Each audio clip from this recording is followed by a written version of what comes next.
Hi students, welcome back to first year online class. So again irregularity. Okay, excuse me. So here we will see the first chapter. So the first chapter is physical world. ಈ first chapter ಅದಕ್ಕೆ ಭೌತಿಕ ಜಗತ್ತು ಅಂತ ನಾವು ಹೇಳ್ತೀವಿ. So as an introductory part, so in your annual it may carry 1 or 2 marks, a small chapter. Okay, let us start today and let us end today. ಇವತ್ತೇ ಚಾಲು ಮಾಡಿ ಇವತ್ತೇ ಮುಗಿಸ್ಬಿಡೋದು ಫಾಸ್ಟ್ ಆಗುತ್ತೆ, ಯಾಕಂದರೆ ಫಿಸಿಕ್ಸ್ನ ಸಿಲೆಬಸ್ ಇಂದ ಮುಂದೆ ಹೋಗೋದು. ಆಯ್ತು, ಇದರಲ್ಲಿ ಜಾಸ್ತಿ ಕಂಟೆಂಟ್ ಏನಿಲ್ಲ. ಮುಂದಿನ ಚಾಪ್ಟರ್ಲಿ, ಎರಡನೇ ಚಾಪ್ಟರ್ಲಿ ಜಾಸ್ತಿ ಕಂಟೆಂಟ್. ಓಕೆ, ಇಲ್ಲಿ so what is this introductory part about this chapter, physical world? Okay, here in this chapter, as we have learned earlier, you understand what is the meaning of science, followed by physics, and what is the nature of the physics, then followed by the fundamental forces in the nature. These are the main important concepts to be discussed in this chapter. Okay, so let us go one by one.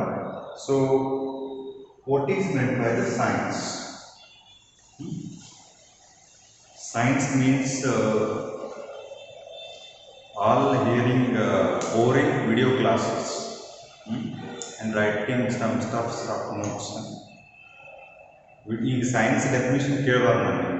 Science ಅಂದರೆ ಏನು ಹೇಳ್ತಿದ್ರು, video ಕ್ಲಾಸಸ್ಗಳು ನೋಡೋದು interest ಇರಲಿಲ್ಲ ಅಂದರೆ ಸುಮ್ಮನೆ notes ಬರ್ಬೋದು. That's was the science. Actually ನೀವು ಇದನ್ನು ರಿಯಲೈಸೇಷನ್ ಪ್ರಾಕ್ಟಿಕಲಲ್ಲಿ ಮಾಡಿದರೆ ಚೆಂದಾಗಿ ನಿಮ್ಗೆ ಗೊತ್ತಾಗ್ತಿತ್ತು. Okay, no problem. ಸೂನ್ ಈ ಎಲ್ಲ ಕಾಲೇಜುಗಳು ರೀಓಪನ್ ಆಗಲಿ ಅಂತ ಹೇಳಿ.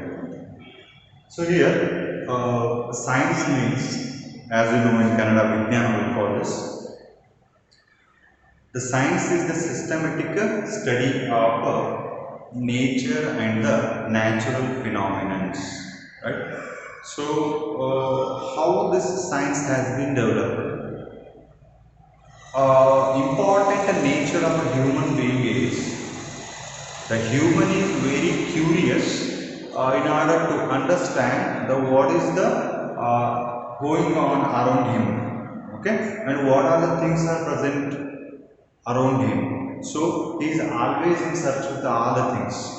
ಈ ವಿಜ್ಞಾನ ಅಂತಕ್ಕಂಥದ್ದು ಬೆಳವಣಿಗೆ ಆಗಕ್ಕೆ ಮೇನ್ ಇಂಪಾರ್ಟೆಂಟ್ ಕಾರಣ ಏನಪ್ಪ ಅಂತಂದ್ರೆ ಈ ಮನುಷ್ಯನಲ್ಲಿರ್ತಕ್ಕಂಥ ಒಂದು ಕ್ಯೂರಿಯಾಸಿಟಿ. ಎದ್ರ ಕ್ಯೂರಿಯಾಸಿಟಿ ಅಂತಂದ್ರೆ ತಮ್ಮ ಸುತ್ತಮುತ್ತಲು ಏನದ ಅನ್ನೋದ್ರ ಬಗ್ಗೆ ತಿಳ್ಕೊಳ್ತಕ್ಕಂಥ ಕ್ಯೂರಿಯಾಸಿಟಿ.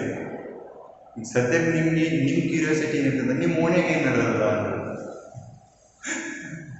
ಹೌದು, ಈ ಮನೆಗೆ ಏನು ಜಾಗ ಇರೋದ, ಆ ಮನೆಗೆ ಟಿ ವಿ ನೋಡೋಕ್ಕಾಗ್ತದ, ಈ ಮನೆಯಾಗ ಟಿಫಿನ್ ರೆಡಿ ಮಾಡೋಕ್ಕಾಗ್ತದ, ಅಲ್ಲಿ ಏನಿಲ್ಲ ಸ್ಯಾಲೆಡ್ ಮಕ್ಕೊಂಡದ.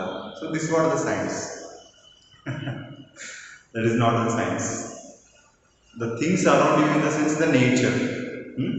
So what are the things are going on in the nature? So as from our ancestors, so they started observing the nature. The first evidence they surprised about the day and the night, and they are surprised about the solar eclipse and the lunar eclipse that will happen, and regarding the rainy season, winter season. Okay, the seasons are going to change.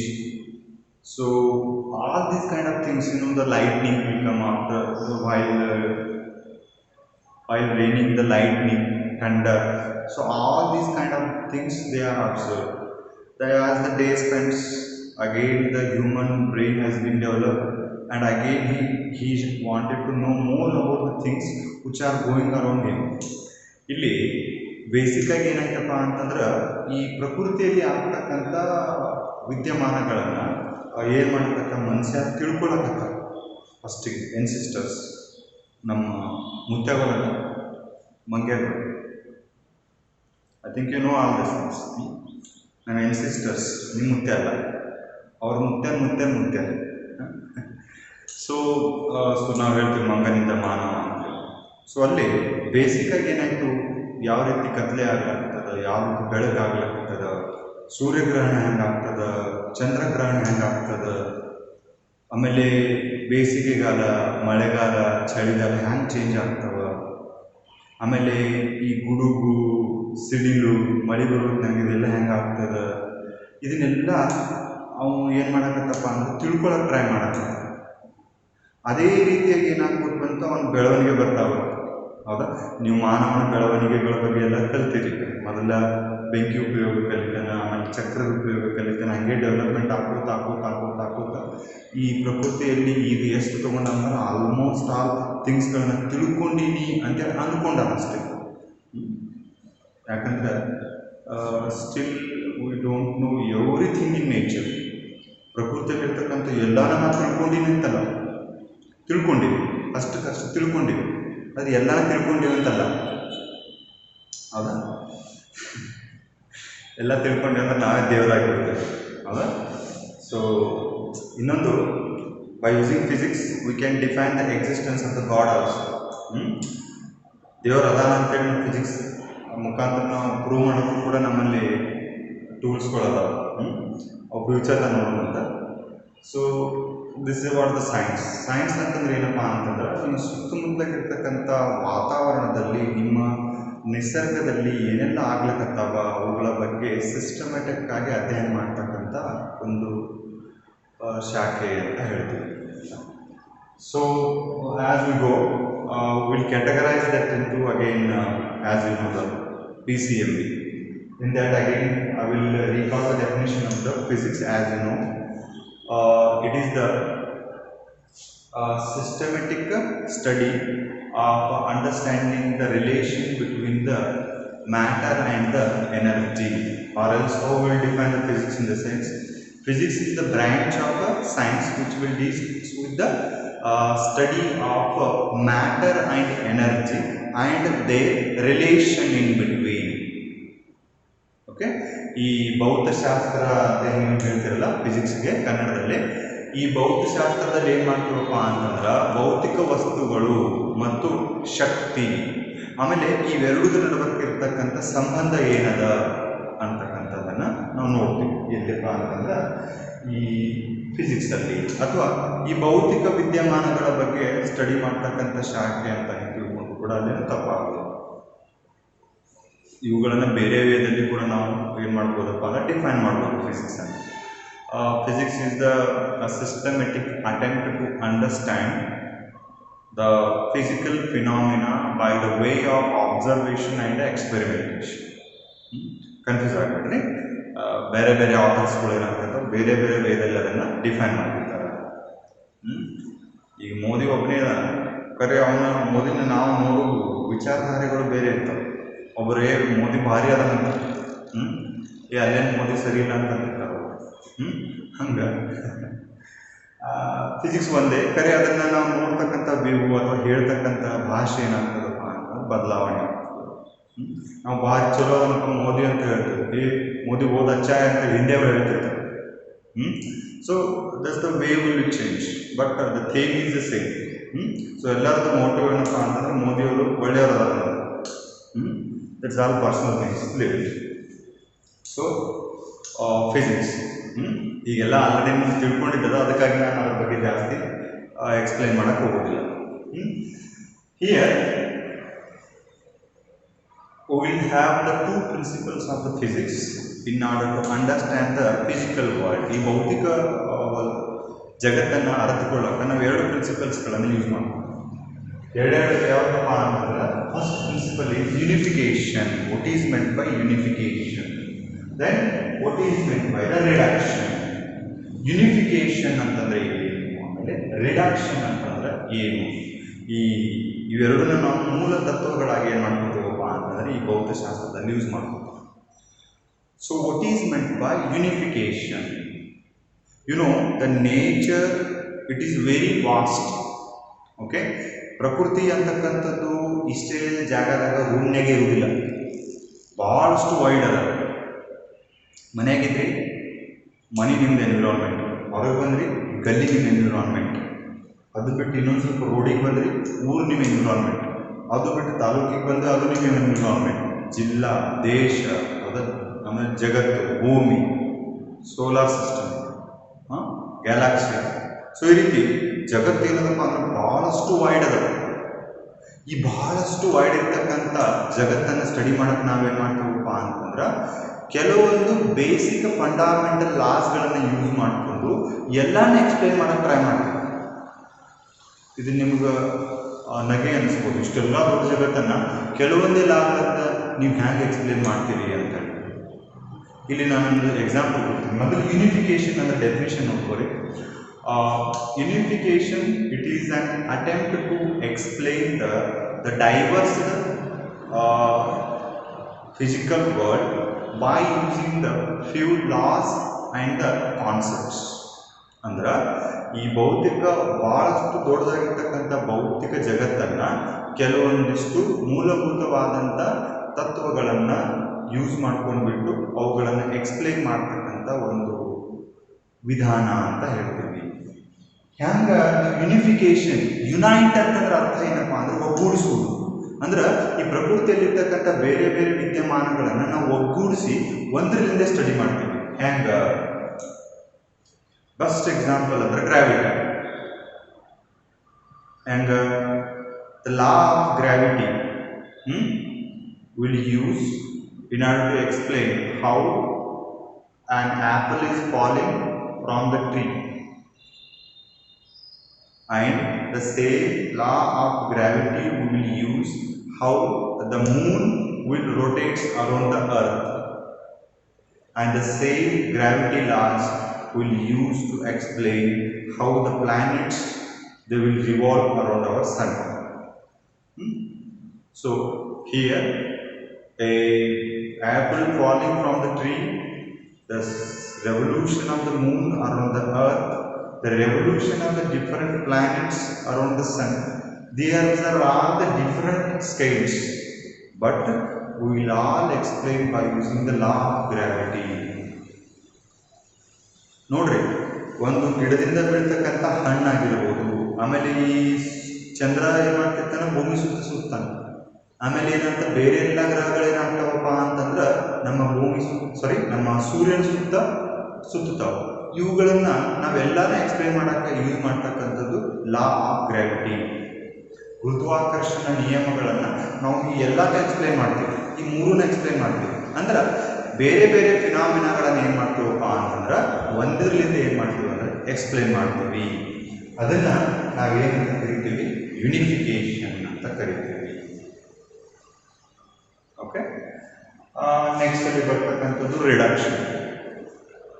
ಈಗ reduction ಅಂತಂದ್ರೆ reduce ಮಾಡ್ತಕ್ಕಂಥದ್ದು, ಅಂದ್ರೆ ಕಡಿಮೆ ಮಾಡ್ತಕ್ಕಂಥದ್ದು. What is meant by reduction in the sense? Reduction in the sense, in order to understand the most wide or the wide things which are very complex, we can understand those by studying the subsequent part of the bigger systems. You wanted to understand the property of a large system. So what we will do in the sense, we can understand the property of that large system by studying the properties of the subsequent parts. That will call as a reduction. Reduction ಅಂತಂದ್ರೆ ಏನ್ರಿ? ಕಡಿಮೆ ಮಾಡ್ತಕ್ಕಂಥದ್ದು. ಏನು ಕಡಿಮೆ ಮಾಡೋದು?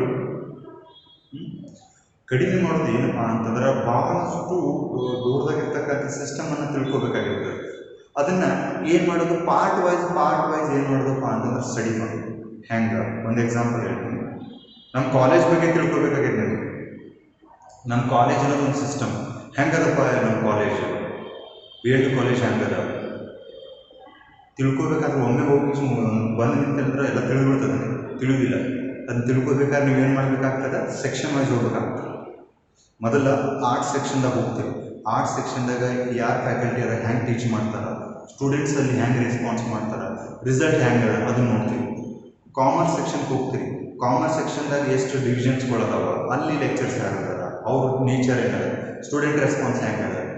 ನಮ್ಮ ಕಡೆ ಬರ್ತೀವಿ ಸೈನ್ಸ್ ಸರ್ ಹೆಂಗದಾರ, ಬೇರೆ ಸರ್ಗಳು ಹೆಂಗದ, ಸ್ಟೂಡೆಂಟ್ಸ್ ಜೊತೆ ಯಾವ ರೀತಿ ಇಂಟ್ರಾಕ್ಷನ್ ಮಾಡ್ತಾರೆ, ಸ್ಟೂಡೆಂಟ್ ಯಾವ ರೀತಿ ಅವ್ರಿಗೆ ರೆಸ್ಪಾಂಡ್ ಮಾಡ್ತಾರೆ, ಇದನ್ನೆಲ್ಲ ನೀವೇನು ಮಾಡ್ತೀರಪ್ಪ ಅಂದ್ರೆ ಪಾರ್ಟ್ ವೈಸ್ ಸ್ಟಡಿ ಮಾಡ್ಕೊತ ಹೋಗಿ ಒಂದು ಕನ್ಕ್ಲೂಷನ್ಗೆ ಏನು ಬರ್ತೀರಪ್ಪ ಅಂದ್ರೆ PLD ಕಾಲೇಜ್ ಚಲೋ ಅದ ಅಂತ.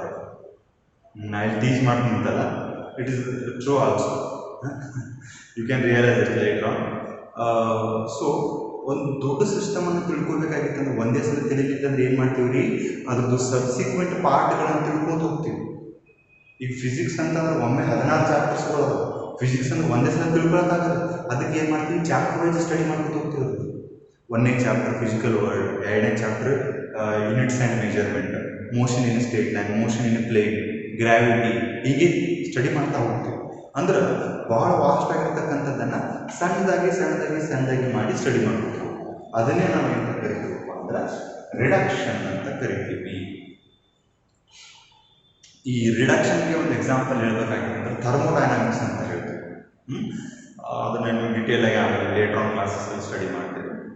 ಈ ಥರ್ಮೋಡೈನಾಮಿಕ್ಸನ್ನು ನಾವು ಅಂಡರ್ಸ್ಟ್ಯಾಂಡ್ ಮಾಡ್ಕೋಬೇಕಾಗಿತ್ತು ಅಂದ್ರೆ ಅಲ್ಲಿ ಏನು ಮಾಡ್ಕೋತೀವಪ್ಪ ಅಂದ್ರೆ ಕೈನೆಟಿಕ್ ಥಿಯರಿ ಆಫ್ ಗ್ಯಾಸಸ್ಸನ್ನು, ಆಮೇಲೆ ಸ್ಟ್ಯಾಟಿಸ್ಟಿಕಲ್ ಮೆಕ್ಯಾನಿಕ್ಸನ್ನು ಏನು ಮಾಡ್ಕೋತೀವಿ ಅಂದರೆ ಹೆಲ್ಪ್ಲಿಂದ ಈ ಥರ್ಮೋಡೈನಾಮಿಕ್ಸನ್ನು ನಾವೇನು ಮಾಡ್ಕೋತೀವಪ್ಪ ಅಂದ್ರೆ ಸ್ಟಡಿ ಮಾಡ್ತೀವಿ. Thermodynamics is the branch of physics which will deal with the flow of heat ಅಂತ ಹೇಳ್ತೀವಿ. ಅಂದ್ರೆ ಈ ಶಾಖ ಶಕ್ತಿಯ ಬಗ್ಗೆ ನಾವು ಅಧ್ಯಯನ ಮಾಡ್ತಕ್ಕಂಥ ಒಂದು ಶಾಖೆ ಆಗಿರ್ತದೆ. ಓಕೆ, ಅದನ್ನು ನೀವು ಲೇಟ್ ಮಾಡ್ತೀವಿ. So this is about unification. In the sense you will combine. Reduction means by part wise will study. Okay, will see about the fundamental forces in the nature. Will continue this.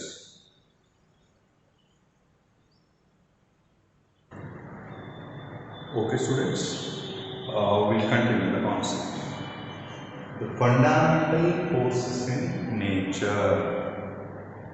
Fundamental forces in nature in the sense there are different kind of forces are there already. Okay, so what are the forces you know? Okay, so if you push any object, so we will apply the mechanical force on the object. Okay, as a result of this will get displaced from one place to another place. So you know the force of friction. So if an object rolling over the other object, so there will be a production of the friction. You know the frictional force. Okay, you know the gravitational force. Okay, you know the nuclear force. Like this, there are numerous number of forces in tensile force. Okay, stress, all different kinds of force you will see. Okay, in that fundamentally you will have the four forces, which are, first one is gravitational force, electromagnetic force, strong nuclear force and weak nuclear force.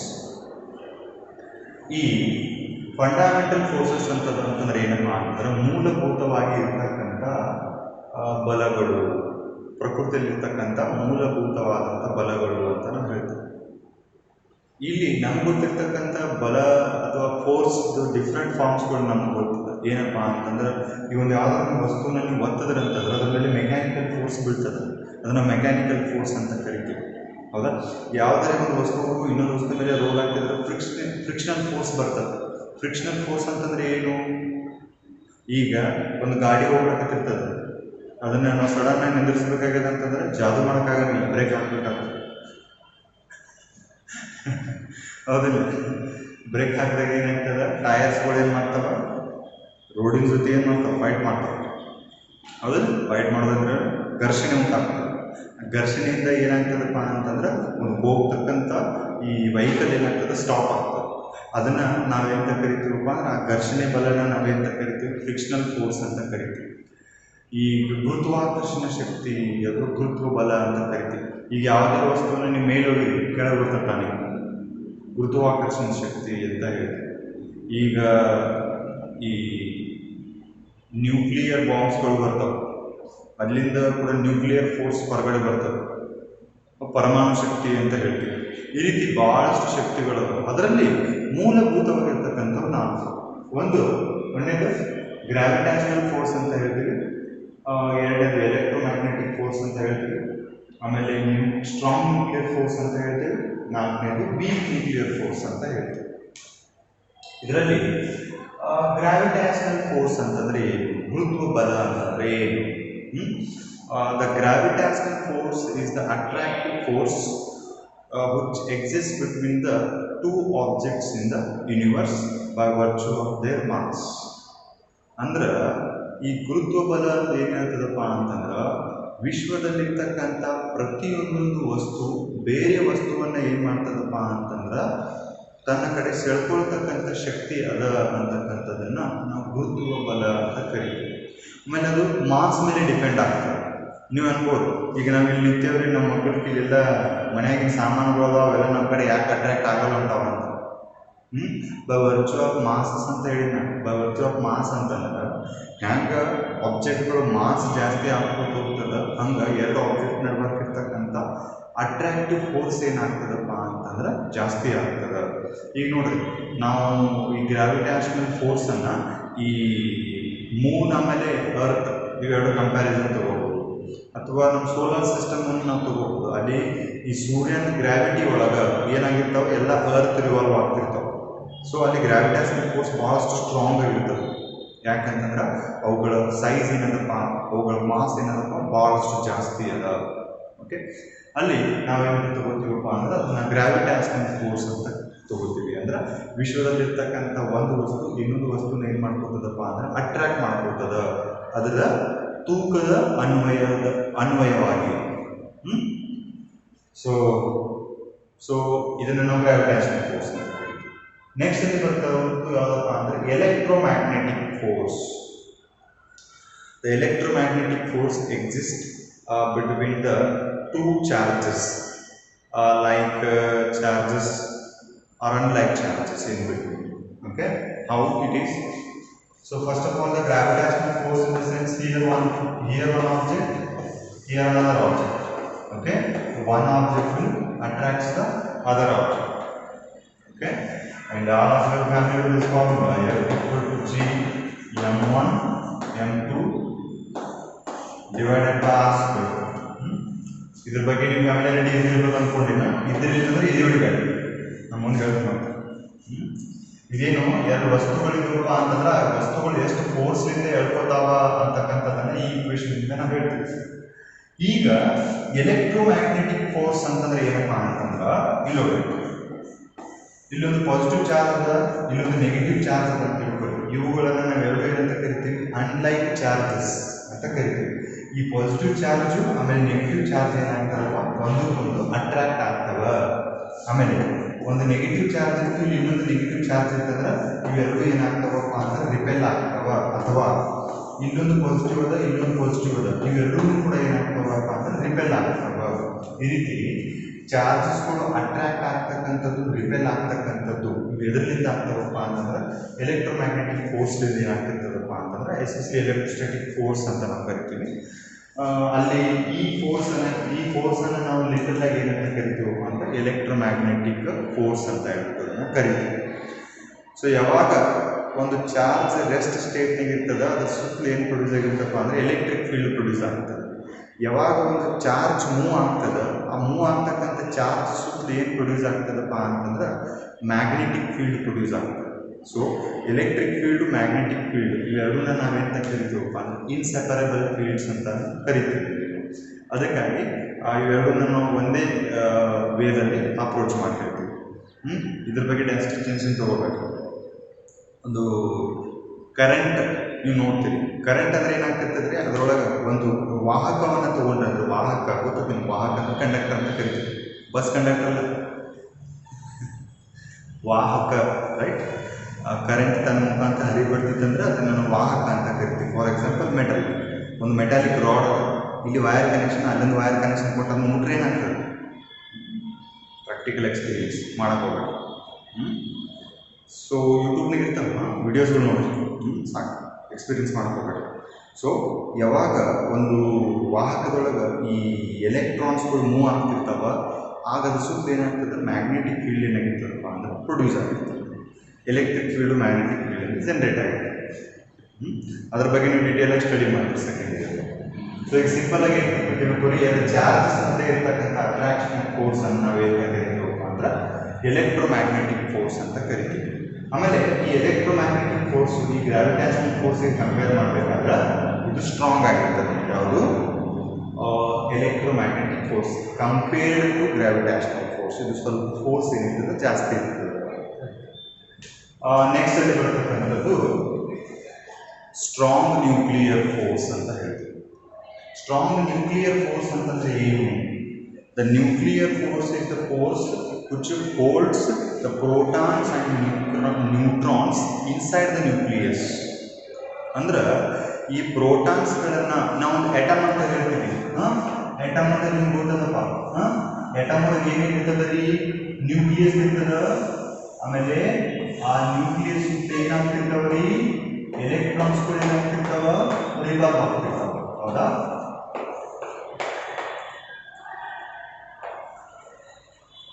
ಇಲ್ಲಿ ನ್ಯೂಕ್ಲಿಯಸ್ಗೆ positive charge ಇರ್ತದ, ಎಲೆಕ್ಟ್ರಾನ್ಗೆ negative charge ಇರ್ತದೆ. ಇದನ್ನ ಏನಂತ ಕರಿತೀರಪ್ಪ? Nucleus. ಇದು ಏನಂತ ಕರಿತೀರಪ್ಪ? Electron. Nucleus ಒಳಗೆ ಏನಿರ್ತಾವಪ್ಪ? Protons ಆಮೇಲೆ ನ್ಯೂಟ್ರಾನ್ಸ್. ಪ್ರೋಟಾನ್ಸ್ಗಳ ನೇಚರ್ ಆಫ್ ಚಾರ್ಜ್ ಏನಿರ್ತದಪ್ಪ? ಪಾಸಿಟಿವ್ ಇರ್ತದೆ. ಸೊ ಇಲ್ಲಿ ಏನು ಹೇಳೋಣ? ಪಾಸಿಟಿವ್ ಏನಾಗ್ತಾವ? ರಿಪಲ್ಷನ್ ಆಗ್ತಾವ. ಆದರೆ ಎಲ್ಲ ಪ್ರೋಟಾನ್ಸ್ಗಳು ಇಲ್ಲಿ ಏನಾಗ್ತಾವ? ಒಂದೇ ಕಡೆ ಬಂದು ಕೂತಾವ. ಸೊ ಇಲ್ಲಿ ಏನಾಗ್ತದಪ್ಪ ಅಂತಂದ್ರೆ ಒಂದು ಪ್ರೋಟಾನ್ ಇನ್ನೊಂದು ಪ್ರೋಟಾನ್ನ ದೂರ ತಳ್ಳಕ್ಕೆ ನೋಡ್ತದೆ. ಆದರೂ ಕೂಡ ನ್ಯೂಕ್ಲಿಯರ್ ಫೋರ್ಸು ಸ್ಟ್ರಾಂಗ್ ಫೋರ್ಸನ್ನು ಹಾಕಿ ಆ ಎರಡು ಪ್ರೋಟಾನ್ಸ್ಗಳನ್ನು ಒಂದೇ ಕಡೆ ಕುಂಡ್ರನ್ ಮಾಡ್ತದೆ. ಸೊ ಯಾವ ಫೋರ್ಸು ಈ ನ್ಯೂಕ್ಲಿಯಸ್ ಒಳಗೆ ಎಲ್ಲ ಪ್ರೋಟಾನ್ಸ್ಗಳನ್ನು ಹಿಡಿದಿಟ್ಕೋತದ, ಆ ಹಿಡಿದಿಟ್ಕೊಳ್ತಕ್ಕಂಥ ಫೋರ್ಸ್ಗೆ ನಾವೇನಂತ ಕರಿತೀವಪ್ಪ ಅಂದ್ರೆ ಸ್ಟ್ರಾಂಗ್ ನ್ಯೂಕ್ಲಿಯರ್ ಫೋರ್ಸ್ ಅಂತ ಹೇಳ್ಬಿಟ್ಟು ಕರಿತೀವಿ.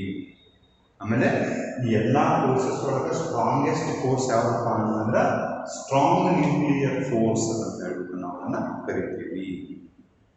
ಓಕೆ, ಲಾಸ್ಟಲ್ಲಿ ಬರ್ತಕ್ಕಂಥದ್ದು weak nuclear force. Weak nuclear force it appears rarely. It appears whenever the nucleus undergo the beta decay. ಈ ಬೀಟಾ ಡಿಕೆ ಅಂದರೆ ಏನು? ಬೀಟಾ ಡಿಕೆ ಅಲ್ಲ, ಬೀಟಾ ಡಿಕೆ ಕನ್ಫ್ಯೂಸ್ ಆಗುತ್ತೆ. ಏನದು? ಈ ನ್ಯೂಕ್ಲಿಯಸ್ ಸೈಜ್ ಏನಾಗ್ತದೆ? ಜಾಸ್ತಿ ಆಗ್ಕೊತ ಹೋಗ್ತದೆ. ಹ್ಯಾಂಗೆ ಒಂದು ಅಟಾಮಿಕ್ ನಂಬರ್ ಜಾಸ್ತಿ ಆಗ್ಕೊತ ಹೋದಂಗೆ ನಂಬರ್ ಆಫ್ ಪ್ರೋಟಾನ್ಸ್ಗಳು ಜಾಸ್ತಿ ಆಗ್ತಾ ಹೋಗ್ತಾವೆ. ಅಟಾಮಿಕ್ ನಂಬರ್ ಜಾಸ್ತಿ ಆಗ್ಕೊತ ಹೋದಂದ್ರೆ ಪಿರಿಯಾಡಿಕ್ ಟೇಬಲ್ ಒಳಗೆ ನೋಡ್ರಿ, ಹೈಡ್ರೋಜನ್, ಹೀಲಿಯಮ್, ಲಿಥಿಯಂ ಅಲ್ಲಿ ಏನಾಗ್ಕೊತ ಹೋಗ್ಲಕ್ಕತ್ತಾವ? ಅಟಾಮಿಕ್ ನಂಬರ್ ಜಾಸ್ತಿ ಆಗ್ತಾವೆ. ಅಟಾಮಿಕ್ ನಂಬರ್ ಜಾಸ್ತಿ ಐತಂದ್ರೆ ನ್ಯೂಕ್ಲಿಯಸ್ ಒಳಗಿರ್ತಕ್ಕಂಥ ಪ್ರೋಟಾನ್ಸ್ಗಳ ನಂಬರ್ ಜಾಸ್ತಿ ಆಗ್ತದೆ. ಪ್ರೋಟಾನ್ಸ್ಗಳ ನಂಬರ್ ಜಾಸ್ತಿ ಆಗ್ತಾ ಹೋಗೋದ್ರೆ ನಾವು ಯುರೇನಿಯಂಗೆ ಹೋಗ್ತೇವಪ್ಪ. ಯುರೇನಿಯಂ ಅಲ್ಲಿರ್ತಕ್ಕಂಥ ನ್ಯೂಕ್ಲಿಯಸ್ ಯುರೇನಿಯಂ 235 ಗೊತ್ತದಲ್ಲ? ಯುರೇನಿಯಂ 235 ಅಥವಾ 239 ಇಲ್ಲಿ 92 ಅಂದರೆ ಇಲ್ಲಿರ್ತಕ್ಕಂಥ ನಂಬರ್ ಆಫ್ ಪ್ರೋಟಾನ್ಸ್ ಎಷ್ಟಪ್ಪ? ಇದು ಮಾಸ್ ನಂಬರು, ಇದು ಅಟಾಮಿಕ್ ನಂಬರು. ಇದ್ರ ಬಗ್ಗೆ ನಿಮ್ಮ ಮಾಹಿತಿ ಅದ ಅಂದ್ಕೊಂಡಿದ್ದೀನಿ. 92 ಪ್ರೋಟಾನ್ಸ್ ಇರ್ತಾವೆ ಯುರೇನಿಯಂ. ಆ ಎಲ್ಲ ಯುರೇನಿಯಂಗಳು ಏನಾಗ್ತಾವಪ್ಪ ಅಂತಂದ್ರೆ ಭಾಳಷ್ಟು ಫೋರ್ಸ್ ಒತ್ತಡದ ಮೇಲೆ ಬಿಡೋದ್ರಿಂದ ನ್ಯೂಕ್ಲಿಯಸ್ ಬ್ಲಾಸ್ಟ್ ಆಗ್ತದೆ. ಆ ಬ್ಲಾಸ್ಟ್ ಆಗೋ ಟೈಮ್ನಲ್ಲಿ ಒಂದು ನ್ಯೂಕ್ಲಿಯಸ್ನಿಂದ ಏನಾಗ್ತಾವಪ್ಪ ಅಂದ್ರೆ ಬೇರೆ ಬೇರೆ ಪಾರ್ಟಿಕಲ್ಸ್ಗಳು ಏನಾಗ್ತಾವೆ? ಹೊರಗಡೆ ಬರ್ತವೆ. ಕೆಲವೊಂದನ್ನು ನಾವೇನು ಮಾಡ್ತೀವಿ? ಯಾವ ಪಾಸಿಟಿವ್ ಚಾರ್ಜ್ ಇರ್ತದಲ್ಲ ಅವುಗಳನ್ನು ಅಲ್ಫಾ ಅಂತ ನೇಮ್ ಮಾಡ್ತೀವಿ. ಯಾವುಗಳಿಗೆ ನೆಗೆಟಿವ್ ಚಾರ್ಜ್ ಇರ್ತದ ಅವುಗಳನ್ನು ಬೀಟಾ ಅಂತ ನೇಮ್ ಮಾಡ್ತೀವಿ. ಯಾವುಗಳಿಗೆ ಚಾರ್ಜ್ ಇರುವುದಿಲ್ಲ ಅವುಗಳಿಗೆ ಗಾಮಾ ಅಂತ ನೇಮ್ ಮಾಡ್ತೀವಿ. ಸೊ ಇಲ್ಲಿ ನಮಗೆ 3 ರೀತಿ ಬರ್ತವೆ. ಒಂದು ಅಲ್ಫಾ, ಬೀಟಾ, ಆಮೇಲೆ ಗಾಮಾ. ಒಂದೇ ನ್ಯೂಕ್ಲಿಯಸ್ ಈ 3 ಪಾರ್ಟಿಕಲ್ಸ್ಗಳನ್ನು ಹೊರಗೆ ಹಾಕೋದಿಲ್ಲ. ಹೈಬ್ರಿಡೈಸ್ಡ್ ನ್ಯೂಕ್ಲಿಯಸ್ ಇರ್ತದೆ, ಅದು ಹೊರಗೆ ಹಾಕ್ತದೆ. ಇಲ್ಲಿ ಏನು ತಿಳ್ಕೊಳ್ಳಿ ನೀವು, ಒಂದು ನ್ಯೂಕ್ಲಿಯಸ್ಸು ಬೀಟಾ ಡಿಕೆ ಆಗೋದ್ನಾಗ ಅಂದ್ರೆ ಬೀಟಾ ಪಾರ್ಟಿಕಲ್ ಅನ್ನು ಹೊರಗೆ ಹಾಕೋ ಟೈಮಲ್ಲಿ ಇರ್ತಕ್ಕಂಥ ಫೋರ್ಸ್ ಅನ್ನು ನಾವೇಂತ ಕರಿತೀವಿ? ವೀಕ್ ನ್ಯೂಕ್ಲಿಯರ್ ಫೋರ್ಸ್ ಅಂತ ನಾವು ಕರಿತೀವಿ. ಅದೊಂದು ಬೀಟಾ ಪಾರ್ಟಿಕಲ್ ಒಂದು ನ್ಯೂಟ್ರಾನ್ ಅನ್ನು ಅದು ಹೊರಗೆ ಹಾಕ್ತದೆ. ಓಕೆ, ಇದು ವೀಕ್ ನ್ಯೂಕ್ಲಿಯರ್ ಫೋರ್ಸ್ ಅಂತಂದ್ರೆ ಎಲ್ಲ ಫೋರ್ಸ್ ಒಳಗೆ ವೀಕ್ ಫೋರ್ಸ್ ಅಲ್ಲ. It is stronger than the gravitational force. So ನಿಮಗೆ ಎಕ್ಸಾಮ್ಸಲ್ಲಿ ಮೇನ್ ಬರ್ತಕ್ಕಂಥ ಕ್ವಶನ್ಸ್ಗಳು ಈ ಚಾಪ್ಟರ್ಲಿ ಅಂತಂದ್ರೆ name the fundamental forces in the nature.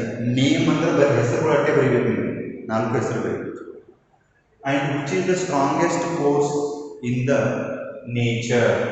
Strong nuclear force is the strongest force in the nature.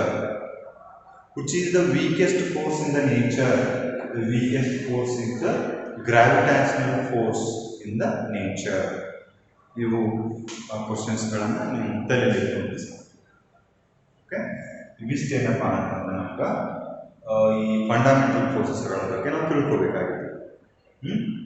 ಬಹಳಷ್ಟು strong ಇರ್ತಕ್ಕಂಥದ್ದು ಸ್ಟ್ರಾಂಗ್ ನ್ಯೂಕ್ಲಿಯರ್ ಫೋರ್ಸ್, ವೀಕ್ ಇರ್ತಕ್ಕಂಥದ್ದು ಯಾವುದಪ್ಪ ಅಂತಂದ್ರೆ ನೇಚರಲ್ಲಿ ಗ್ರಾವಿಟಾಷನಲ್ force. Okay, so ಇಲ್ಲಿಗೆ ಈ ಚಾಪ್ಟರ್ನ ನಾವು ಎಂಡ್ ಮಾಡ್ತೀವಿ.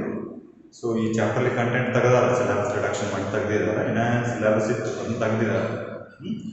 ಸೊ ನೆಕ್ಸ್ಟ್ ಪೀರಿಯಡಲ್ಲಿ ಸೆಕೆಂಡ್ ಚಾಪ್ಟರ್ನ ಸ್ಟಾರ್ಟ್ ಮಾಡ್ತೀವಿ. ಓಕೆ.